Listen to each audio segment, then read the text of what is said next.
أشهد أن لا إله إلا الله وحده لا شريك له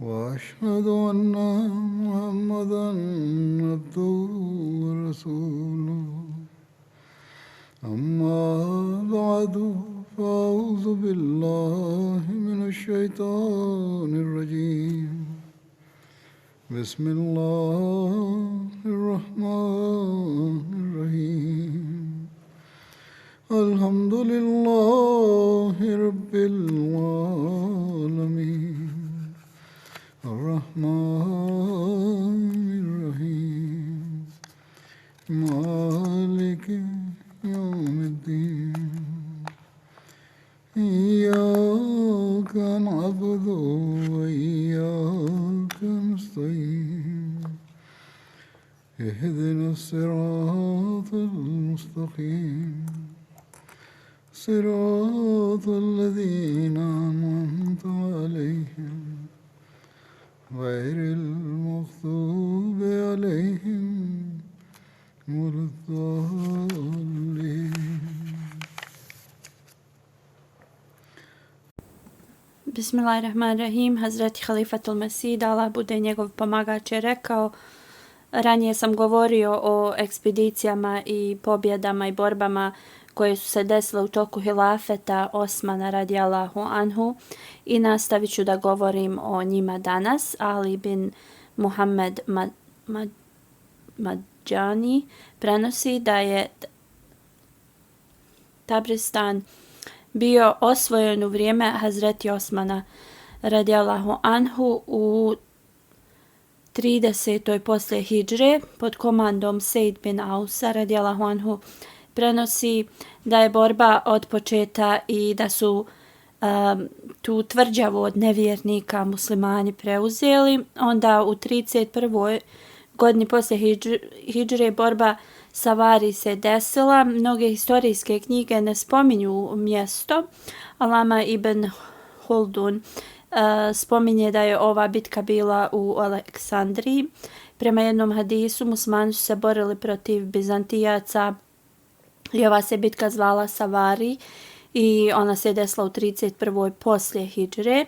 Ebu Bahšri prenosi da se bitka Savari desila u 34. poslije hidžre, a Sabida borba se desila u 31. poslije hidžre, a prema drugom prenosiocu da su se oba dvije ove borbe desile u 31. poslije hidžre. Kad je Hazreti Abdullah bin Sad bin Abi Sarh pobjedio Francuze u Afriki i Bizantici su bili tad uzrujani i otišli su kod Konstantina II. Poslije ovoga su se prijemila ta armija da se bore protiv muslimana i muslimani se nisu susreli sa takvom armijom od početka islama. Ova armija je imala 500 mornarica. Amir Muavija je postavio Hazreti Abdullaha bin Sada bin Abi Sarh za komadanta te armije. Armije su se tad sukobile i poslije duge borbe Allah dželšanuhu je dao pobjedu muslimanima i Konstantin II. Sa svojom vojskom je pobjegao. Osvajanje Armenije se desilo u 31. Poslije hidžre. Prema Vagdiju tu armiju je osvojio Habib bin Maslama Fehri. Hurasa je osvojena u 31. poslije hidžre. Hazreti Abdullah bin Amir je krenuo na Hurasu i osvojio je to mjesto i okolne gradove. Onda su uspostavili ugovor mira. Ekspedicija prema bizantijskoj teritoriji se desila u 32. poslije hidžre. Amir Muavija se borio protiv njih i došao je do granice Konstantinopola. U 32. poslije hidžre Abdullah bin Amir je osvojio mnoge predjelja današnjeg Afganistana, Abul Ešab Sadi prenosi od svog oca da Ahnaf bin Kejs se borio sa ovim ljudima dugo u noć, dok Allah dželešanu nije im dao pobjedu nad ovim nevjernicima. Mnogi su izgubili svoje živote, ali Allah je podario pobjedu muslimanima. Onda odatle Ahnaf bin Kejs je nastavio i osvojio je Bah. To je bilo jedno od najvažnijih mjesta u tom području. I to je najstariji grad današnjeg Afganistana. Ti stanovnici se sakupili, oni su u stvari sklopili ugovor mira s muslimanima i tražili su 400.000 dirhama i kao to je bio njihov uslov i Ahnaf bin Kejs je prihvatio taj uslov i potpisao je ugovor. Harab ekspedicija je bila u 32. poslije hidžre. Hazreti Osman je poslao Hulejb bin Abdullah bin Hanafi. On je osvojio oba dva ova grada, ali su se ovi ljudi poslije usprotivili muslimanima i pridružili se nekom kralju po imenu Karin iz tog mjesta i u 32. poslije hidžre Abdullah bin Amir je postavio Kejs bin Husema u njegovom odsustvu kao guvernera.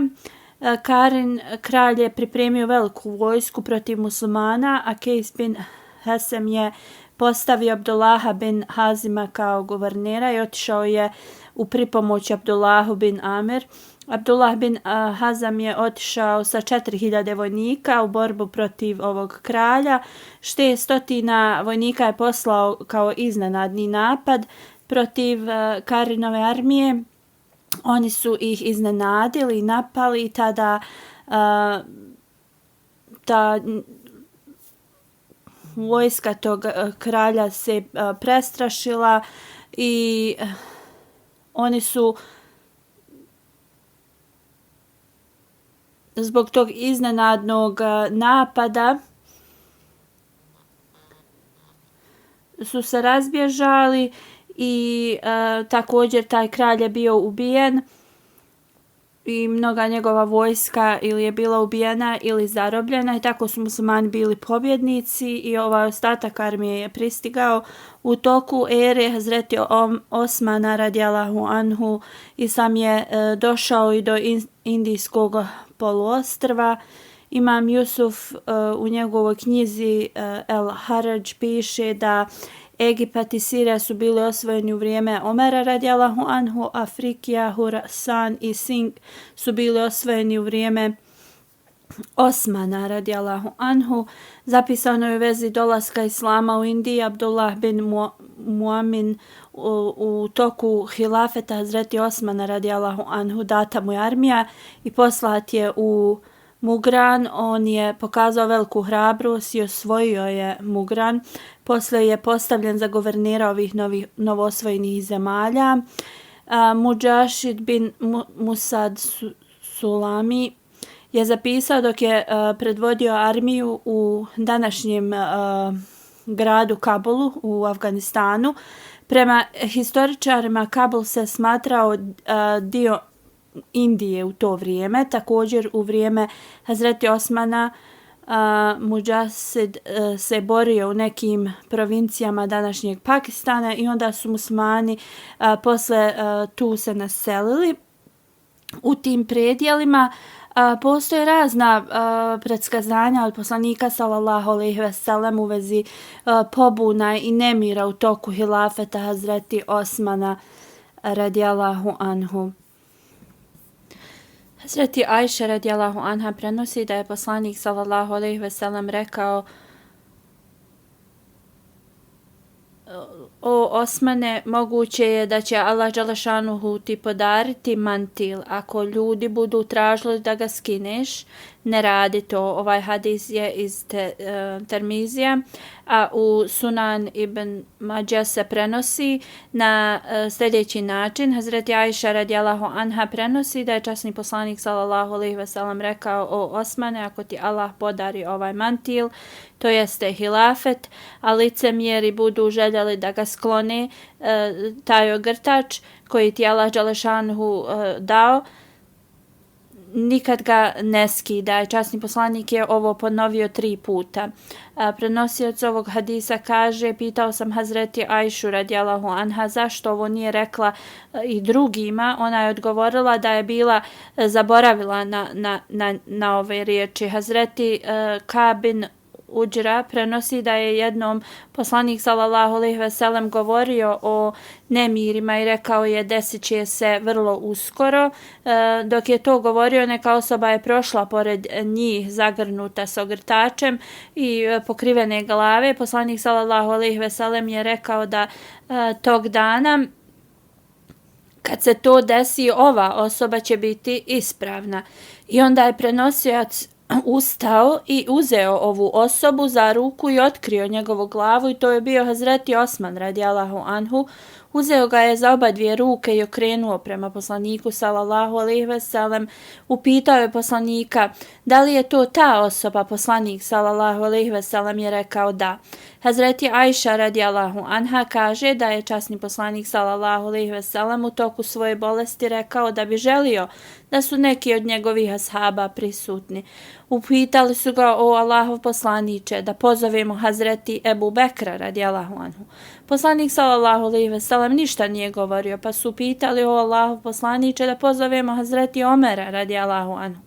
Poslanik sallallahu alejhi ve sellem ni tad nije ništa odgovorio. Onda su pitali: o Allahov poslaniče, da pozovemo Hazreti Osmana radijallahu anhu. Poslanik sallallahu alejhi ve sellem je odgovorio da ga pozovu. Onda je Hazreti Osman radijallahu anhu došao kod poslanika. Poslanik sallallahu alejhi ve sellem ga je odveo u stranu i pričali su i govorio mu je nešto, ali tad lice Hazreti Osmana radijallahu anhu se promijenilo. Kejs prenosi da je Ebu Sahl, oslobođeni rob Hazreti Osmana, mu rekao da na dan Jeumudar Hazreti Osman radijallahu anhu mu je rekao da mu je časni poslanik sallallahu alejhi ve sellem dao specifične upute u vezi ovog dana i on će te upute da ispuni danas. Prenosioc kaže da je Hazreti Osman radijallahu anhu rekao: ana saburun alejh, ja sam potpuno istrajan u ovome.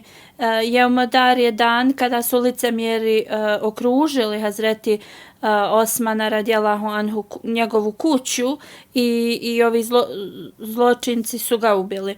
Hazreti Muslima radijallahu anhu je detaljno objasnio u vezi pobuna i nemira koji su izbili u toku hilafeta Hazreti Osmana radijallahu anhu i u vezi tih faktora koji su prouzrokovali ovome. Hazreti Muslima odgovori da dvojica ovih časnih ljudi, to jest Hazreti Osman i Hazreti Ali, su bili predani pobožni ljudi Islama od samog početka Islama, a ashabi su također najbolje voće Islama i da se protiv njih uzdignu neke optužbe je velika sramota Islama. Svaki iskreni musliman koji zaista razmisli o ovome shvatit će da su ovi ashabi iznad svakih osuda. Ovo nije tvrdnja bez temelja. Historija nam je dokazala i kogod otvorenih očiju promatrajući historiju, ta osoba će da shvati. Hazreti Musa Maud radijallahu anhu je rekao: moje istraživanje u vezi ovoga jeste da kogod iznosi laži ili osude protiv ove dvojice časnih ljudi i drugih ashaba, to su samo dijela protivnika Islama. Poslije smrti ashaba, takozvani muslimani su zbog svojih ega iznijeli razne optužbe protiv ove dvojice, časnih ljudi, kako god istina je uvijek bila na njihovoj strani i nikada nije ostala u tajnosti. Onda u vezi svega što se je desilo u Hazreti Osmanu radijallahu anhu, Hazreti Muslim Maud postavlja pitanje na to kako se ovo desilo. On kaže, neki govore da se to desilo zbog Hazreti Osmana radijallahu anhu, dok drugi govore da je to bilo zbog Hazreti Alija radijallahu anhu. Neki govore da je Hazreti Osman izmislio neke inovacije u islamu koje su uzburkale ove stvari muslimane, dok drugi govore da je to Hazreti Ali u tajnosti radio protiv Hazreti Osmana da bi on postao halifa i tako rezultat toga je bila smrt Hazreti Osmana. Hazreti Muslim Maud radijallahu anhu kaže da oba dva razloga koji su navedeni su lažni. To jeste, niti Osman radijallahu anhu uveo bilo kakve inovacije u vjeru, niti je Hazreti Ali imao bilo šta sa smrti od Hazreti Osmana ili da je spletkario sa licemjerima.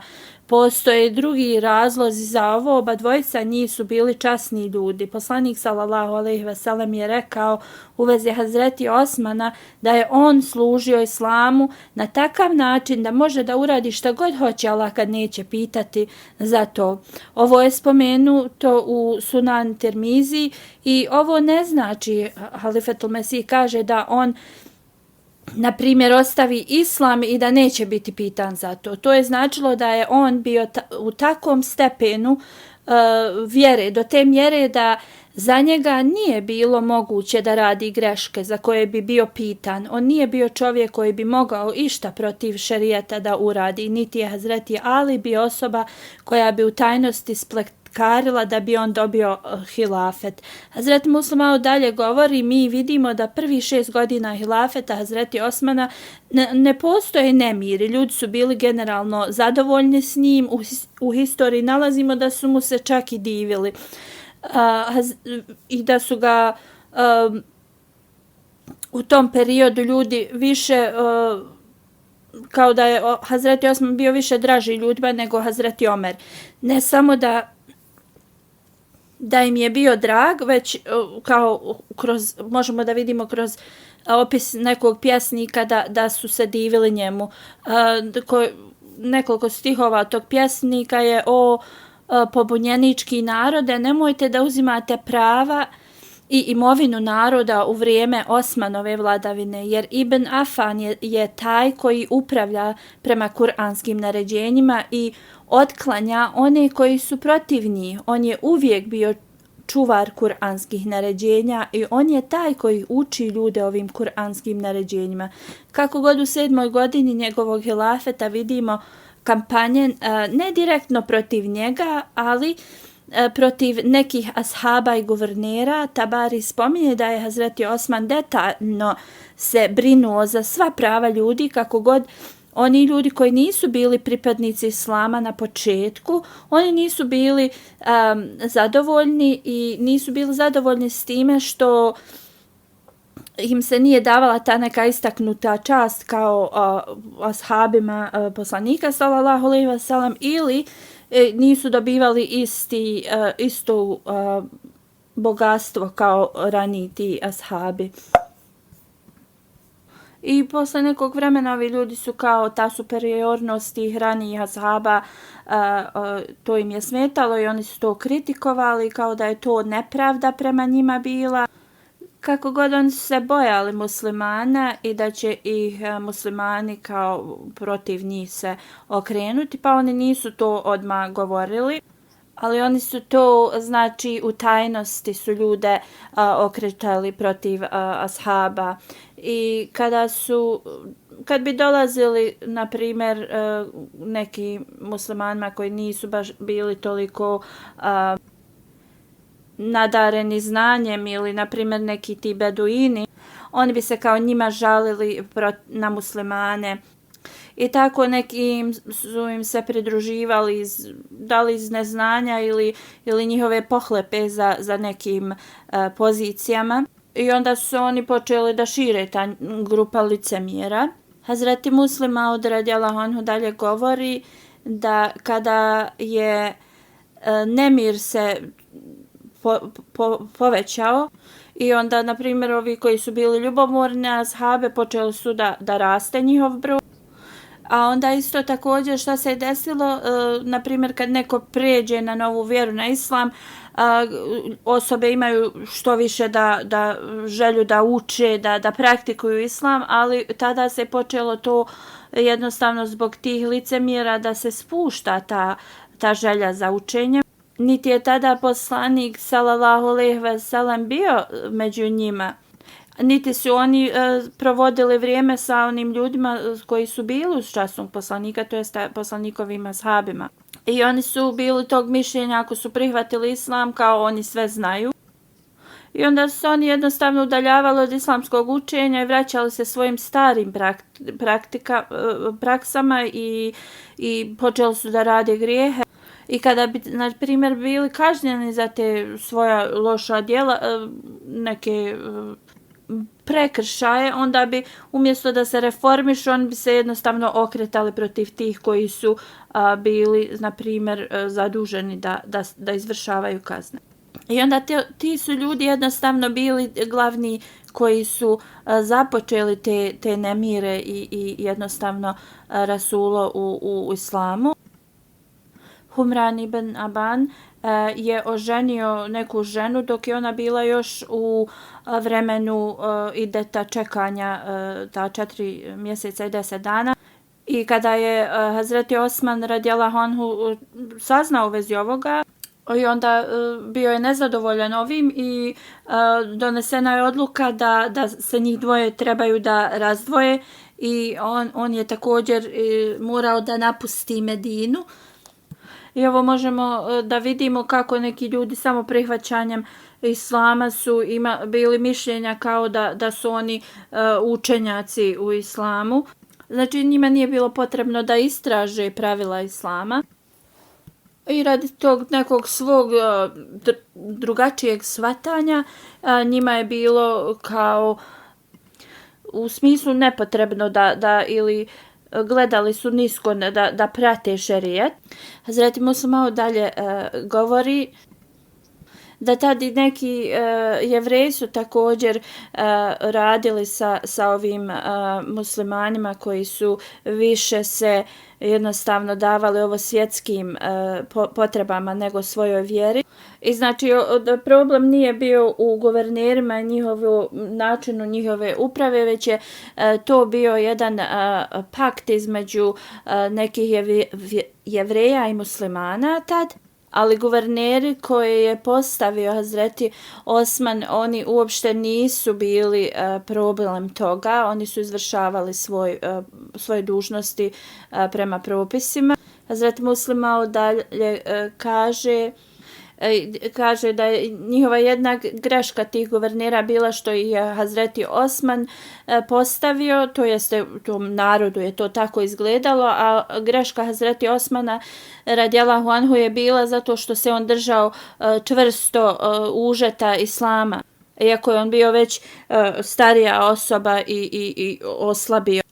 On je nosio taj teret muslimanskog umeta na svojim ramenima i trudio se da uspostavi islamski šerijet.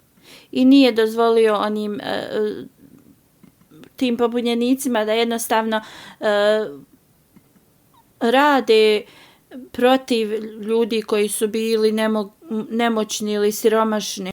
Ovo možemo zaključiti sljedećeg incidenta kad su ovi pobunjenici se sastali u Kufi, imali su kao sastanak i kao oni su rekli tako nam Boga niko ne može kao da išta postigne dok god je Osman tu kao halifa. I znači Hazreti Osman radijallahu anhu je bio taj koji je jednostavno zaustavljao te nemire i pobune. I bilo je vrlo potrebno da se on ukloni da bi ovi licemjeri i ovi pobunjenici postigli svoj cilj. Hazreti Muslim malo dalje govori da je Hazreti Osman radijallahu anhu pozvao te koji su pravili pobune, te licemjere i muslimane. I kada su se svi tu skupili, Hazreti Osman im je sve iznio detalje. Onda od koga je dobio te informacije, također su ti ljudi posvjedočili protiv ovih pobunjenika. Svi ashabi su tad zajedno donijeli odluku i rekli da ovi licemjeri, ovi pobunjenici koji prave pobunu i nered u islamu, a kriju se iza toga da oni žele da postignu mir, trebaju da budu pogubljeni. Jer su oni rekli da je poslanik sallallahu alejhi ve sellem rekao da neka je kazna na one ljude koji pozivaju druge da budu njima kao pokorni ili nekoj drugoj osobi, dok je među njima prisutan imam. I onda su rekli ubijte takve osobe tada je rekao da ubijte takve osobe kogod oni bili. I onda su također posjetili sviju šta je Hazreti Omer radijallahu anhu rekao. Ovaj hadis je iz Buharija. Da je Hazreti Omer rekao da niko ne smije nikoga da pogubi dok on to ne naredi. To jeste da niko ne smije nikoga pogubiti ili kazniti ako vlada to, a tad je halifa glavni vladar bio. Hazreti Osman radijallahu anhu je posle toga rekao ne, mi ćemo da im oprostimo i savjetovat ćemo se s njima i bit ćemo im od pomoći sve dok te osobe otvoreno ne kažu njihovo nevjerovanje ili ne priznaju svoje zlo koje rade. Hazreti Osman je rekao, ovi ljudi su rekli neke stvari koje vi znate, kako god njihov plan je bio da jednostavno vode debatu sa mnom u vezi ovih problema i tako da oni mogu da se vrate i da kažu mi smo vodili debatu sa Osmanom i mi smo ga kao pobjedili u tome. Ovi ljudi su rekli kao, Hazreti Osman je rekao da dok sam ja putovao, da sam klanjao kompletan namaz, dok poslanik sallallahu alejhi ve sellem kad bi god putovao, on bi skraćivao ili klanjao bi kasr, skraćeni namaz, ali ja sam samo na Mina klanjao namaz, cijeli namaz, ali i to sam uradio zbog dva razloga.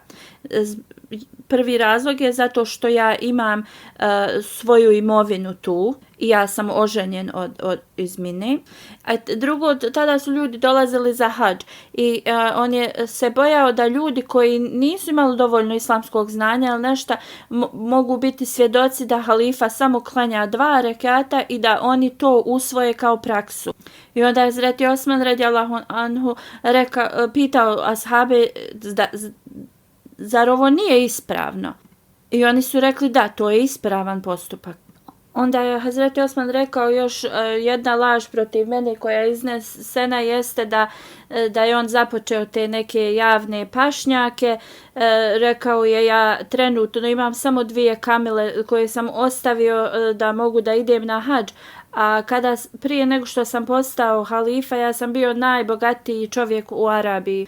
Onda treći je naveo da protiv njega je kao se optužba iznosi da on postavlja mlade guvernere. On je rekao ja samo postavljam ljude koji su vrlo pobožni, ispravni, ravnopravni. I on kaže časni ljudi prije mene su postavljali još mlađe te guvernere na te neke pozicije. I također poslanik sallallahu alejhi ve sellem je postavio Usama bin Zeid za komandanta armije i tad su se kao protiv toga imala mišljenja. I onda je pitao ashabe, zar to nije istina? I ashabi su rekli da, istina je. Hazreti Osman je rekao, ovi ljudi iznose ovakve optužbe, ali kriju istinitost i kriju prave razloge. I na ovakav način Hazreti Osman je stavio sve optužbe pred sve ljude i onda ih je jednu po jednu jednostavno objasnio. Hazreti ovi ashabi su tad govorili Hazreti Osmanu da ovi licemjeri koji su digli ove optužbe trebaju da budu kažnjeni i smrtnom kaznom, ali Hazreti Osman je rekao ne, mi ćemo da ih pustimo.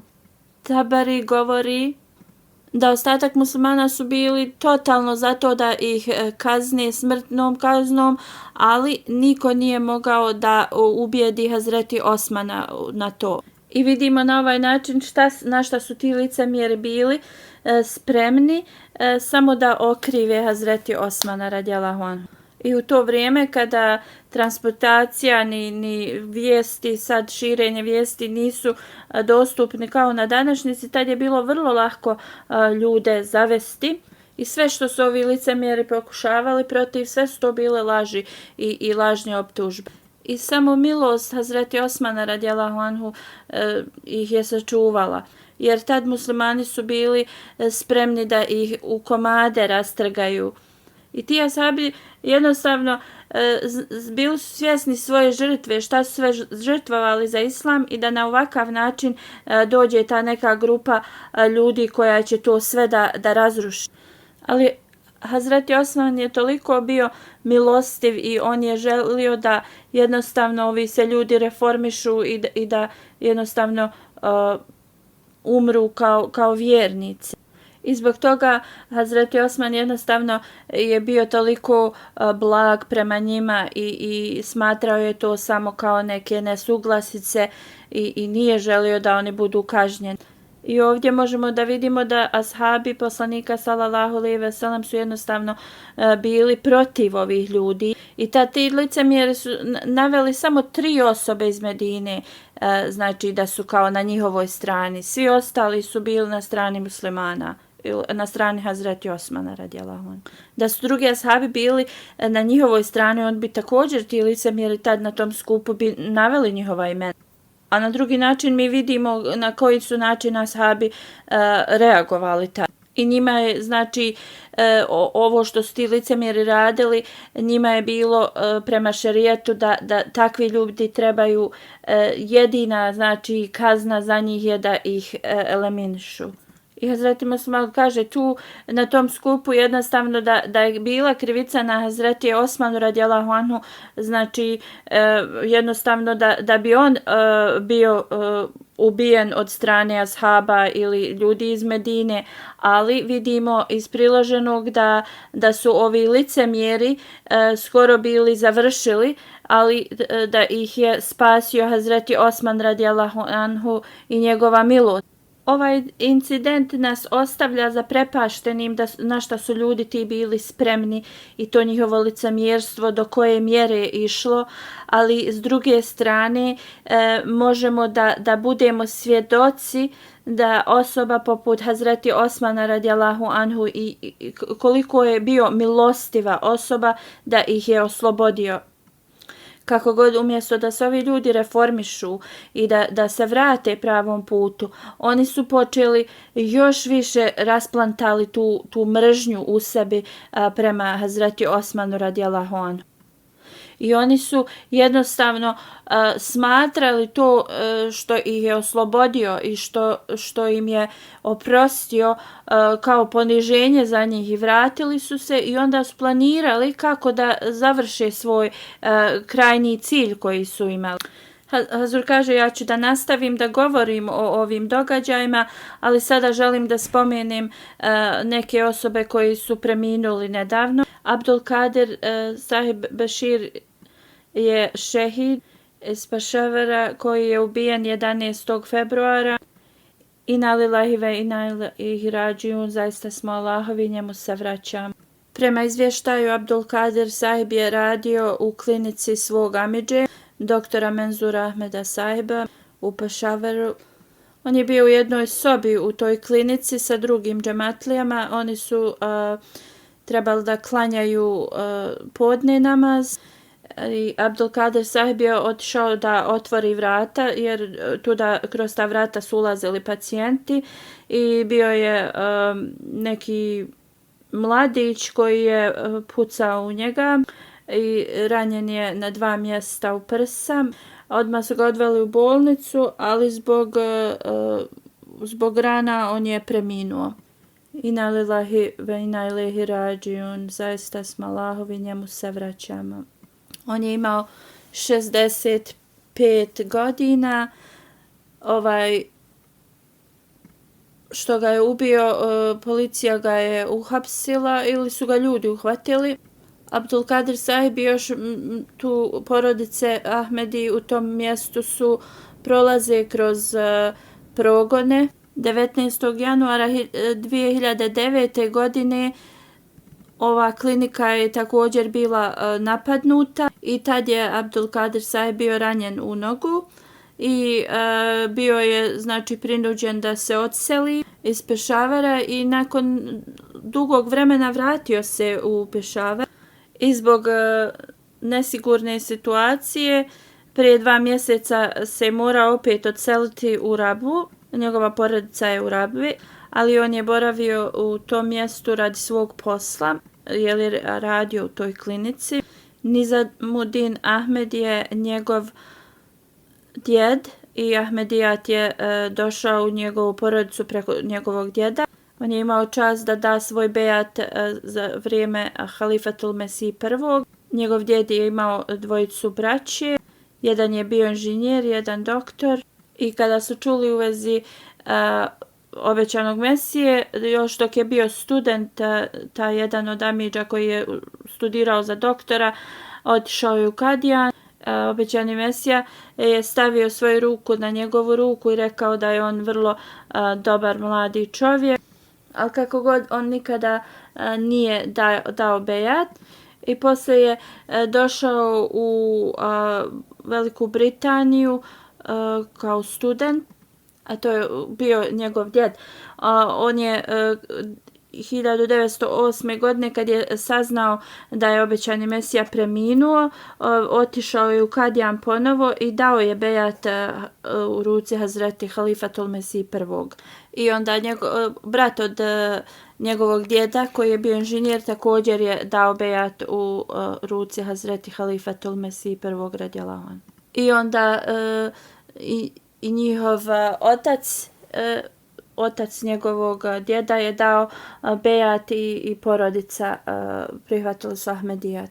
Imao je mnogo kvaliteta, uvijek je bio pažljiv prema članovima odbora u džamatu, također veliku vezu i poštovanje prema hilafetu. On je imao veliku žar da poziva ljude u Allahov vjeru i zbog ovoga jednostavno je prolazio kroz mnoge poteškoće i zbog ovoga u zadnjih 2 godine 7 puta se je morao seliti, ali on je uvijek ostao čvrst u Ahmedijatu.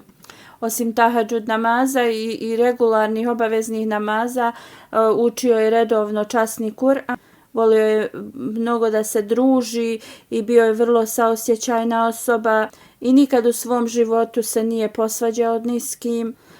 Njegova supruga kaže, prolazili smo u životu kroz uspone i padove, ali nikada nije pokazao nikakvu agresivnost. Iako bi ja nekada njemu govorila ljutito, on bi uvijek na vrlo blag način meni odgovarao. Uvijek je bio blag prema svojoj djeci, imao je veliku želju da postane šehid. I rekao je kakvo god iskušenje prolazio, nikada neće okrenuti svoja leđa hilafeti Ahmedije. Radije smrt ću da prigrlim. Ona dalje piše način, kaže kada bi padao na seđdu, ostavio bi toliko dugo da bi nekada neko od porodice ga malo i kao protresao da ne dolahne mu se nešto desilo. Toliko bi se zaustavljao na seđdi moleći se. On je služio u džamatu u raznim uredima, ostavlja iza sebe svoju suprugu, 4 sina i 5 kćeri. da uzvišeni Allah uzdigne status ovog šehida i da zaštiti one koje on ostavlja iza sebe. I da uzvišeni Allah podari njegovoj djeci da nastave da rade dobra djela kao što je on. Druga dženaza je od Akbar Ali saheb, sin od Ibrahima saheba, koji je bio pritvoren radi vjere. Preminuo je 16. februara. Inna lillahi wa inna ilaihi rađiun. Akbar Ali saheb je bio zatvorenik radi vjere. On je preminuo u zatvoru od srčanog udara. 2. maja 2020. godine su on i još dvojica optuženi.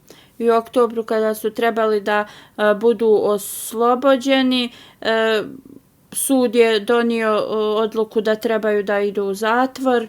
Trebalo su da se brane sa slobode, ali sve trojica su onda otišli u zatvor i onda u januaru su imali suđenje i taj sudija je jednostavno nije želio da čuje drugu stranu, dao im je vrlo tešku kaznu. I 4,5 mjeseca je proveo u zatvoru, 55 mu je godina bilo kad je preminuo. On je, hvala uzvišenom Allahu Musi, Ahmedijat je došao u njegovu porodicu preko njegovog oca Ibrahim saheba. On je dao bejat u vrijeme Halifatul Mesih II. Radijallahu anhu 1920. godine, također njegov otac i njegov brat. Akbar Ali je služio u armiji 23 godine i penzionisao se iz armije prije 16 godina i radio je u osiguranju poslije. Bio je vrlo hrabra osoba, vrlo odgovorna osoba i radio je u banci kao osiguranje prije nego što je bio pritvoren. A protivnik naš Ahmedijata je rekao tom menadžeru u banci da kao zaposlio si kafira. Taj menadžer je rekao ja svaki dan provjerim snimak i Akbar Ali saheb je svaku noć klanjao na file i uči Kur'an i također posti Ramazan. Onda kako takva osoba da bude kafir? Halifatul Mesih kaže ovaj menadžer je vrlo hrabra osoba kad je to rekao. Ali saheb je bio predsjednik džamata lokalnog tu 6 godina, a prije nego što će otići u zatvor je služio kao finansijski sekretar u svom lokalnom džamatu. Brinuo se uvijek za siromašne, bio je vrlo gostoprimljiv, blag prema svojoj porodici i volio je da širi poruku islama. I imao je vrlo dobre argumenta kad je to radio i zbog toga je prolazio kroz mnogu opoziciju. I zbog opozicije on je morao da napusti svoj posao.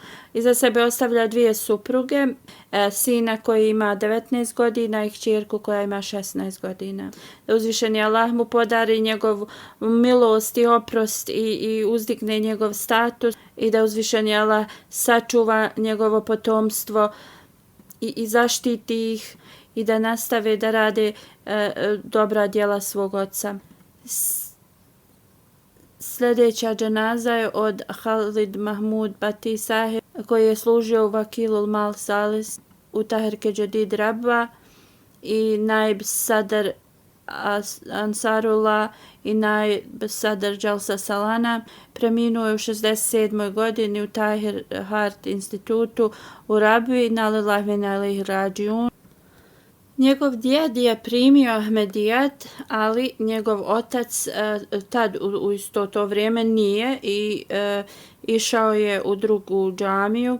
I tako Azur govori da jednom, pošto su oni obrađivali zemlju, njegov otac je ležao i neki je kao učenjak koji je bio ili hodža iz džamije svratio i govorio, došla je tema u vezi Ahmedijata i on je govorio kao da Ahmedi su zaista u pravu.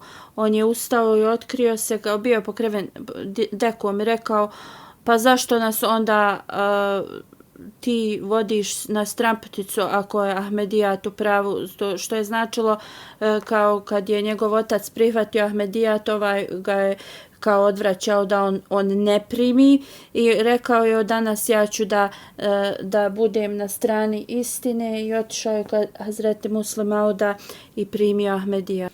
Hazur kaže da u vezi škole ovog umrlog da je magistrat u historiji završio i 2 godine je bio profesor na nekom institutu i onda nakon 2 godine je napustio taj posao i dao je svoj život u službi džamata i 38 godina je služio džamat na raznim pozicijama.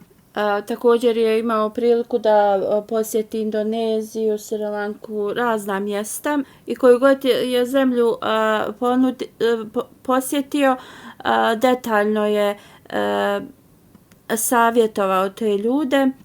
Kada je bio u Burmi i Sri Lanki, džemat taj je imao veliku korist od njegove posjete i njegovih uputa i savjeta i oni to uvijek spominju.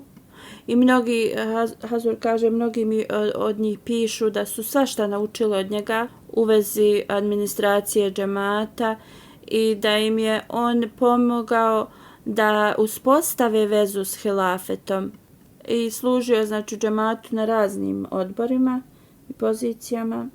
Iza sebe ostavlja suprugu, 2 kćerke i sina.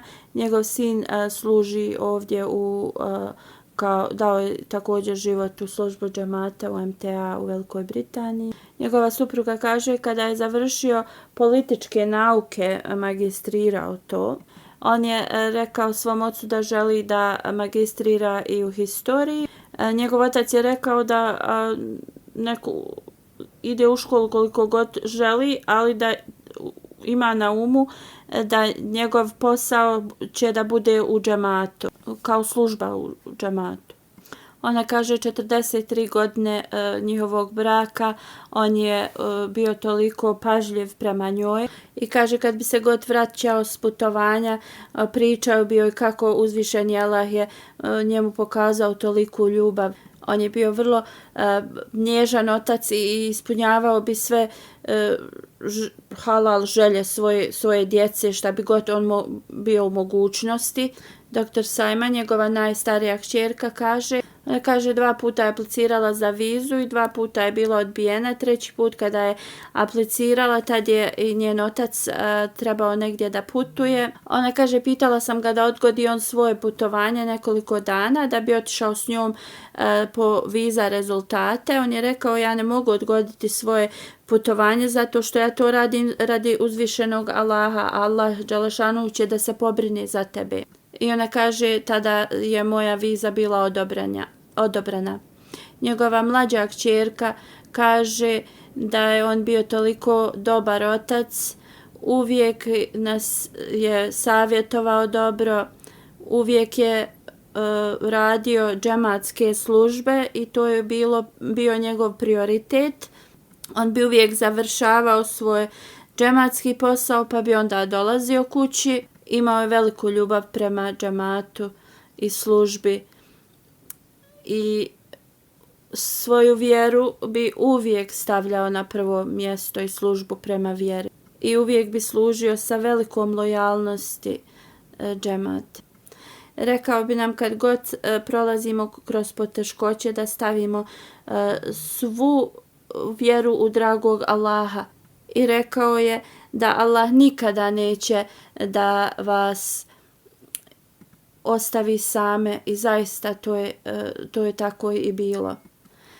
Njegov sin piše da otkako se sjećam svog oca uvijek je bio u nekoj službi u džematu i kaže kad bi god prolazili kroz teške trenutke on bi nama govorio da zbog toga što on služi uzvišenog gospodara da će Allah da pošalje pomoć i zaista tako je se uvijek i dešavalo. Njegov sin kaže, iako je toliko bio predan službi u džematu, on nikada nije zanemario svoje obaveze kod kuće i sve bi postizao. Like Ahmed Saib koji služi u Tahrike Džadid, kaže da ja sam radio s njim 38 godina. On kaže uvijek je poštovao tradiciju džemata. On kaže jedan od njegovih velikih kvaliteta je bio da štiti džematsku imovinu na najveći način. Muhamed Idris Saib koji je išao u školu s njim kaže, on kaže kad je dao svoj život za službu džemata, prije toga bio je vrlo tiha osoba, ali jednostavno je postao transformisana osoba. Ljubav prema hilafetu je bila dio svakog njegovog damara i pokazivao je uvijek totalnu poslušnost halifi vremena i uvijek je bio u nekoj službi džemata. Još jedan radnik iz njegovog ureda kaže pošta koja bi dolazila dnevno, on bi je uvijek otvarao i savjetovao svi u nas da se sve završi, sav posao da bude završen na kraju dana. On govorio bi da jednostavno život je nepredvidljiv i da ne trebamo ostavljati ništa za sljedeći dan. Hazur kaže kako sam spomenuo, gdje da li to bilo u Pakistanu ili negdje izvan Pakistana, gdje god bi on bio, jednostavno bi ostavljao veliki utisak na druge i na taj njegovu službu džematsku. Jednostavno je sve ispunjavao na najbolji način, da mu uzvišeni Allah uzdigne njegov status i da njegova djeca nastave da rade njegova dobra djela. Sljedeća dženaza je od Mubarak Ahmed Tahir Saheb. On je služio kao pravni savjetnik Sadr Anjuman Ahmedija. Preminuo je u Tahir Heart institutu 17. februara u 81. godini i na lillahi ve inna ilaihi rađiun. Sufi Gulam Ahmed Sahib je njegov otac bio i Ahmedijat je došao u njegovu porodicu preko njega. 1927. godine, kad su čuli u vezi džemata u Kadijanu, oni i njegov otac i neka rodbina su otišli u Kadijan. 1926. su otputovali u Kadijan na Dželsu Salanu. Bili su impresionirani sa Hazreti Muslim Maudom radijallahu anhu i s džematom i onda su dali bejat. Izvinjavam se, nisu dali bejat tad, ali je on odlučio sljedeće godine opet da ode u Kadijan, ali ti rođaci nisu išli. I sljedeće godine, 1927. kada je bio na Dželsi, dao je bejat, imao je 28 godina. Ehli hadis, pravac u islamu, je bio u tom njegovom selu i on je prolazio kroz ogromnu opoziciju od tih muslimana, a također roditelji od njegove supruge su rekli da je on postao nevjernik i pozvali su je nazad u njihovu kuću. Ali kako god njegova žena je rekla, posle nekog vremena, vi što govorite da je on kao nevjernik, on je postao bolji musliman nego što je bio. I ona je rekla, ona se njemu vratila, ali cijelo to selo se okrenulo protiv njih, jednostavno nisu im ni vodu dali. I morali su da idu nekoliko milja da bi sebi vodu donosili. On kaže nakon nekoliko sedmica to vrelo ili bunar u tom selu je presušio i ti ljudi su rekli zato što smo zabranili Sufi sahibu da koristi vodu, bunar je presušio. Onda su ti ljudi otišli i kada su htjeli da iskopaju novi bunar i rekli su da on da prvi donaciju za taj bunar jer su vjerovali ako on da prvi donaciju zato da će taj novi bunar da uvijek ima vodu. Iako ti ljudi nisu prihvatili Ahmedijat, ali su zbog toga zaustavili opoziciju. On iza sebe ostavlja suprugu Rašida Parvin sahiba. Uzvišeni Allah je blagoslovio sa 5 sinova i 2 kćeri. Jedan od njegovih sinova je Hafiz Ijaz Tahir Sahib, koji živi ovdje u Islamabad i on je profesor u Džami Ahmedija UK. Nasir Ahmed Tahir je još jedan njegov sin i on služi u Review of Religion magazinu u Kanadi i također je dao svoj život u službu džemata. 1968. je završio magistrat, onda 1969. je još nešto završio, neki diplomu i 1970. godine je započeo svoj vakf, bio je prihvaćen. Onda je bio poslat u Ugandu kao profesor. 1972. godine se vratio u Pakistan. 1976. Hazreti Halifatul Mesih III. Rahimahullah ga je poslao u Lahor da steknu obuku u vezi poreza i nekih i onda 1978. je bio postavljen za pravnog savjetnika. 1. jula 1983. Halifatul Mesih IV. Rahimahullah ga je postavio kao pravnog savjetnika za Sadr Anjuman i tu je služio do svoje smrti. Njegova služba džamatu je preko 50 godina. Njegova supruga kaže uvijek bi ulazio u kuću s osmijehom na licu, nazivao bi nam selam, klanjao bi namaz i onda bi jeo.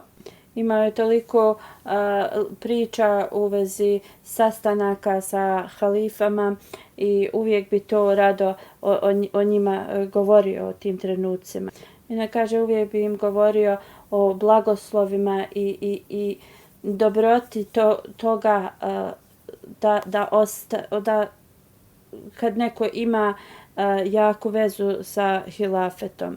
Tajno bi pomagao onima kojima je pomoć potrebna da ni mi ne bi znali. I jedino bi to saznali ako osoba kojoj je on pomagao bi dolazila kod nas i govorila nam u vezi toga. Dijelio bi radosne trenutke s drugima i također tužne i klanjao bi na file, učio bi Kur'an, salavate, govorio bi da uzvišeni Allah se pobrine za uspjeh onih koji daju svoj život u službi džamata i da osobe moraju imati potpunu vjeru i povjerenje u uzvišenog Allaha i da uvijek traže oprost i da razviju veliku ljubav prema hilafetu. I vrlo je važno, govorio je da se piše halifi za molitve.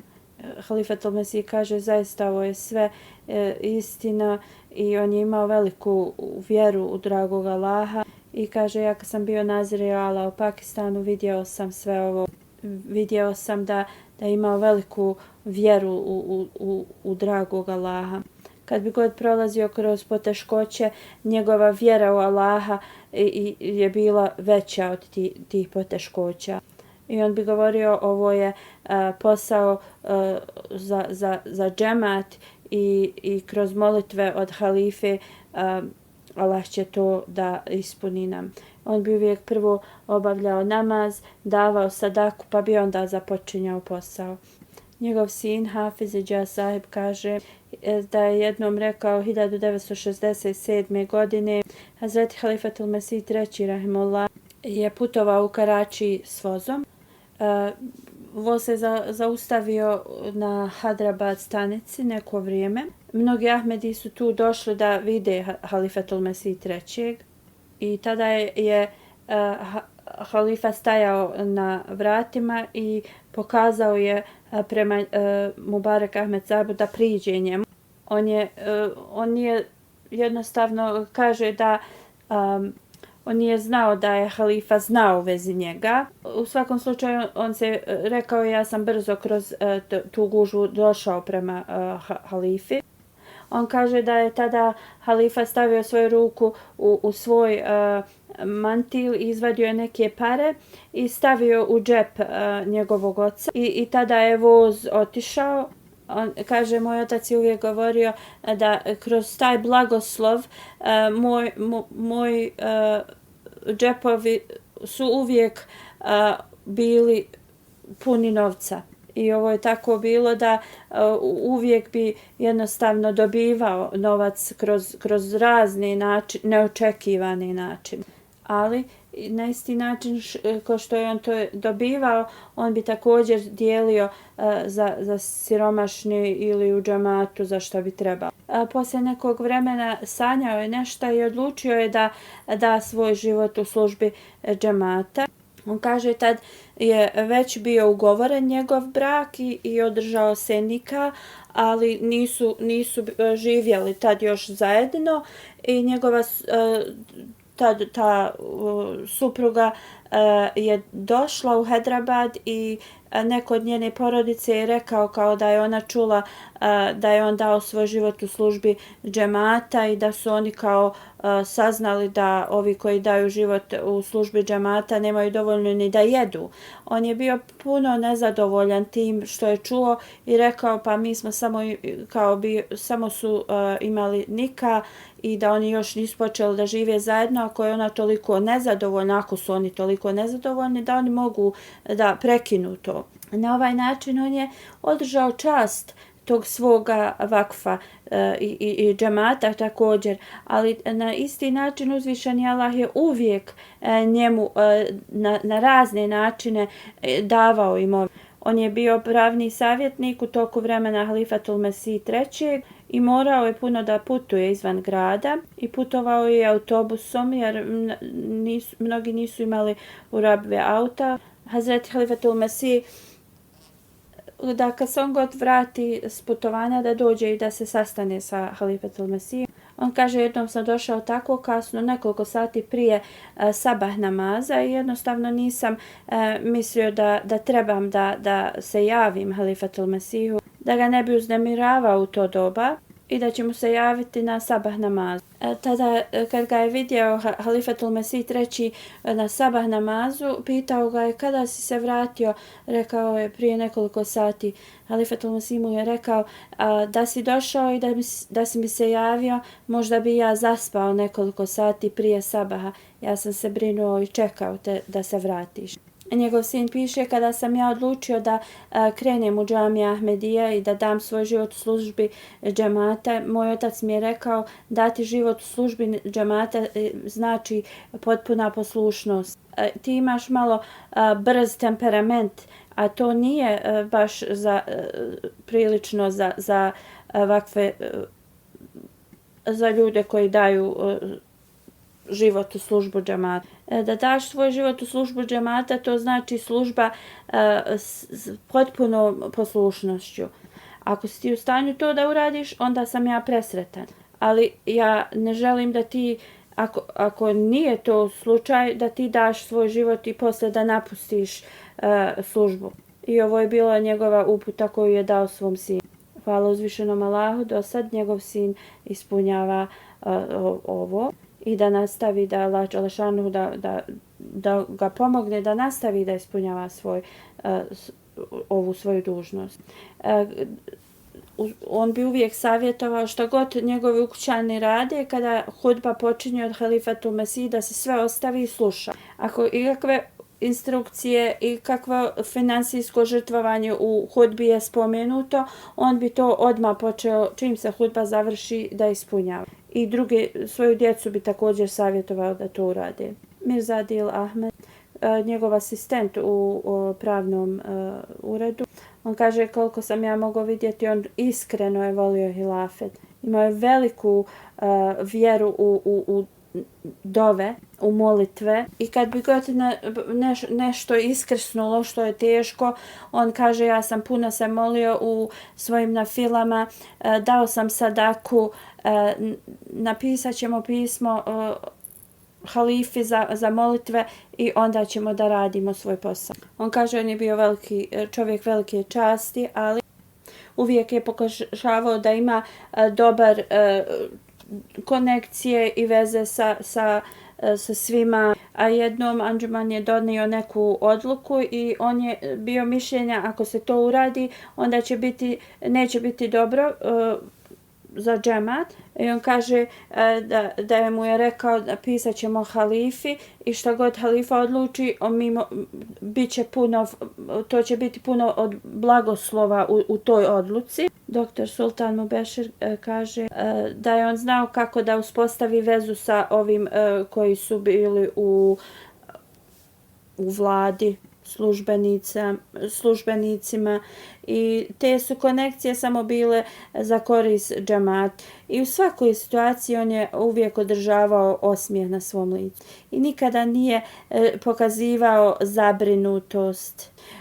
Radi džemata putovao je svugdje i bile su velike poteškoće, ali sve to na stranu, njegov život je bio u opasnosti mnogo puta. Kako god ovaj hrabri čovjek nikada nije ostao i da ne ispuni svoje dužnosti. Kao što sam spomenuo ranije, da mu je uzvišeni Allah uvijek podarivao mnogo imovine i Allah bi mu uvijek podarivao ogromne svote novca. Dr. Saib kaže jednom je dobio oko 5 miliona rupija. On od toga je dao otprilike 60% u razne džematske potrebe i također je pomogao siromašne. I ovo nije kao jednom kao da se desilo. To se desilo mnogo puta. Allah mi je mnogo puta to dao na takav način, ali bi to uvijek otišlo za razne čende ili za pomoć siromašnim. Imao je 2 želje, da ostane u službi do zadnjeg svog,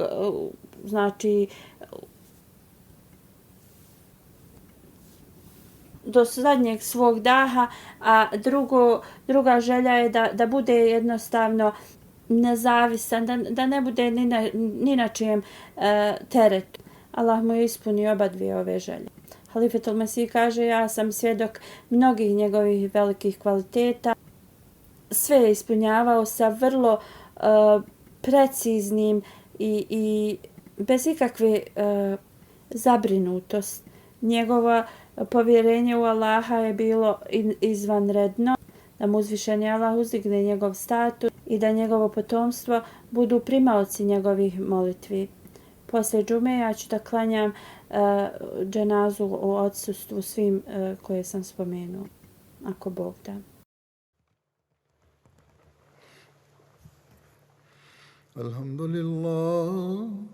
Alhamdulillah, nahmaduhu wa nasta'inuhu wa nastaghfiruhu wa nu'minu bihi wa natawakkalu alayhi wa na'udhu billahi min shururi anfusina wa min sayyiati a'malina. Man yahdihillahu fala mudilla lahu ومن يضلل فلا هادي له ونشهد أن لا إله إلا الله ونشهد أن محمدا عبده ورسوله. عباد الله رحمكم الله إن الله يأمر بالعدل والإحسان وإيتاء ذي القربى وينهى عن الفحشاء والمنكر والبغي يعظكم لعلكم تذكرون. اذكروا الله يذكركم وادعوه يستجب لكم ولذكر الله